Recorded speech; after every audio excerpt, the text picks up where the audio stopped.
is Mentors English Express and I'm Sudha Oberoi. Today I'm going to teach the students of class 10th poem number 6, Amanda, from their English book First Flight. It is written by Robin Klein. Now Robin Klein is an Australian author who writes for young children and young adults. In this poem, Robin Klein tries to explain the parents that they must give some breathing space to their children so that they can explore and interpret the world in their own style. Here's the explanation of the poem, Amanda.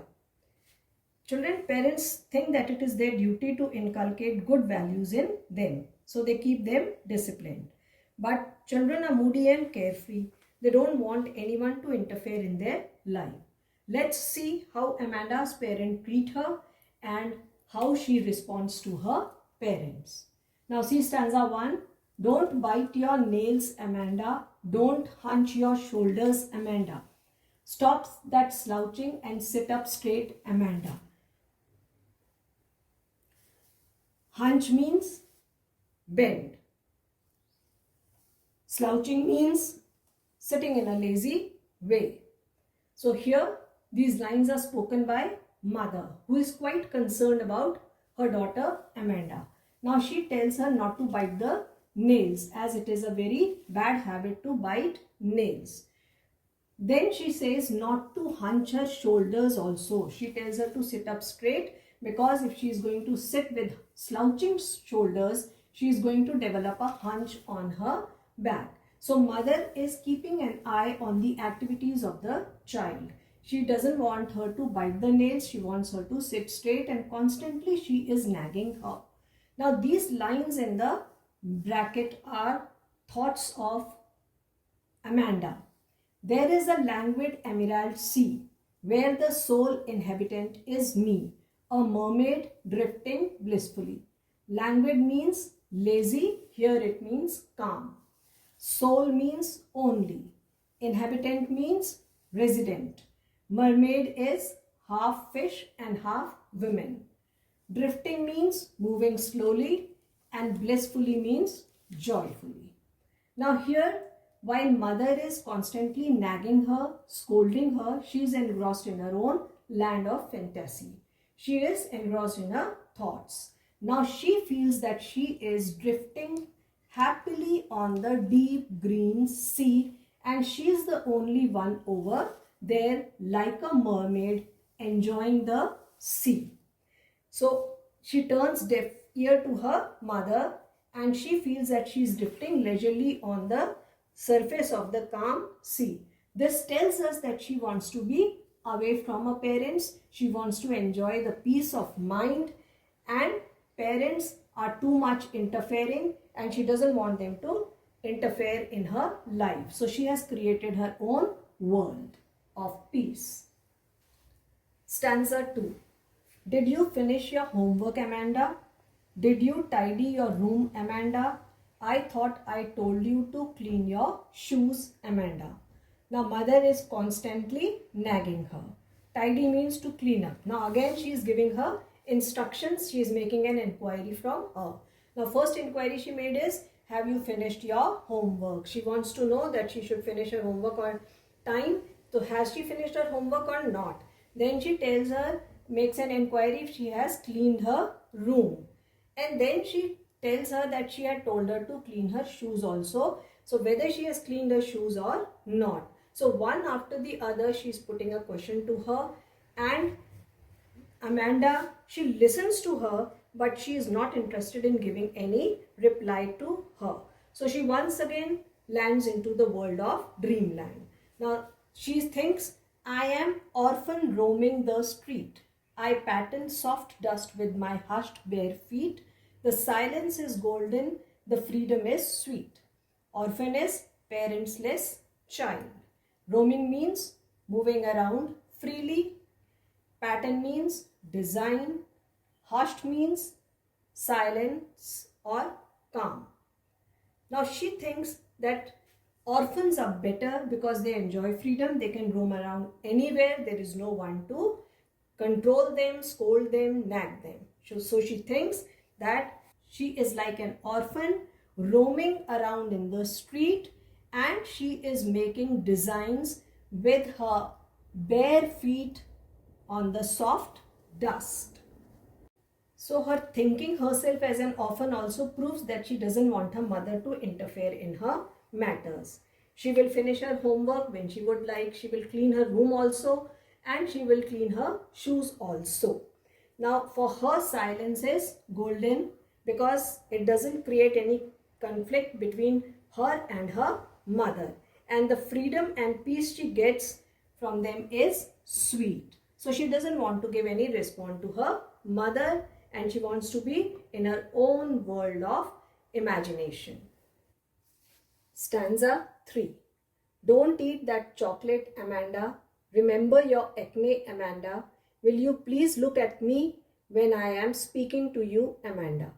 Now, Amanda is fond of eating chocolates, and her mother doesn't want her to eat too many chocolates because she is going to get acne.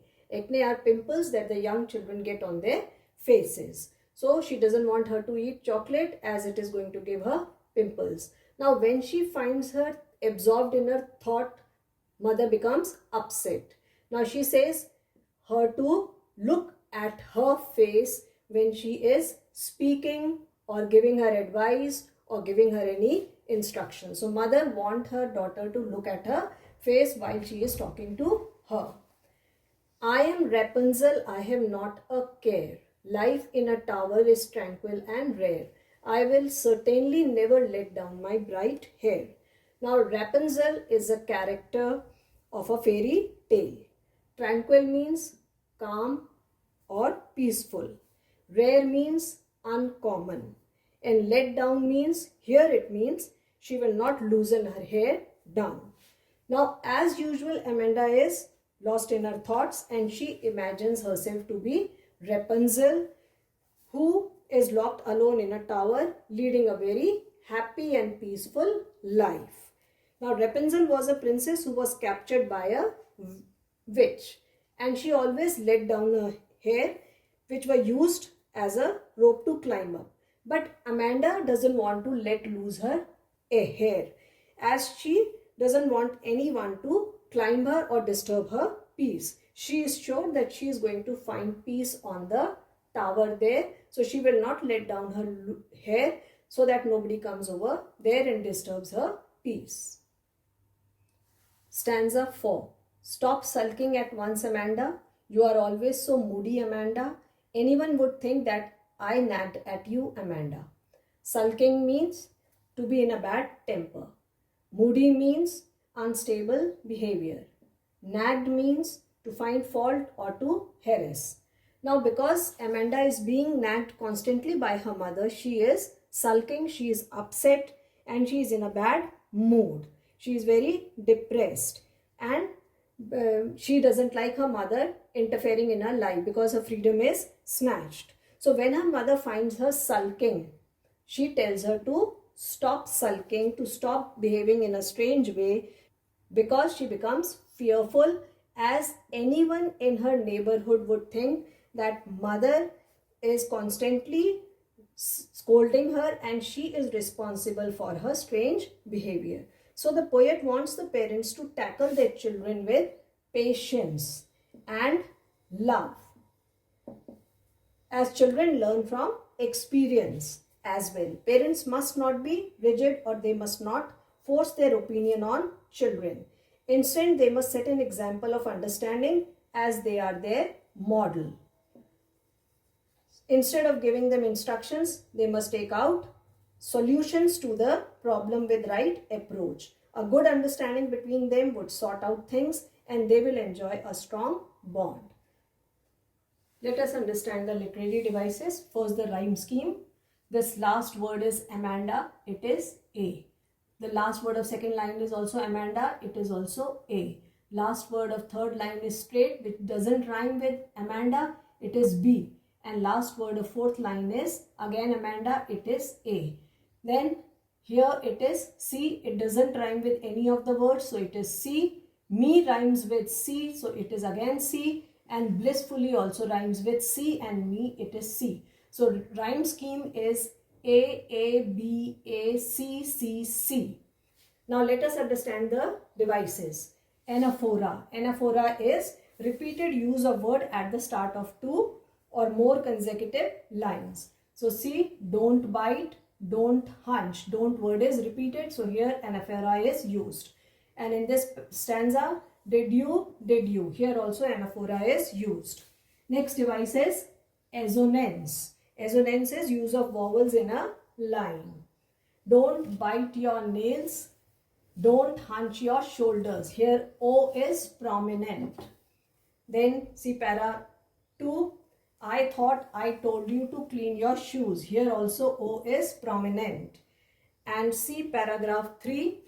Will you please look at me? Here also O is prominent. So here assonance is used.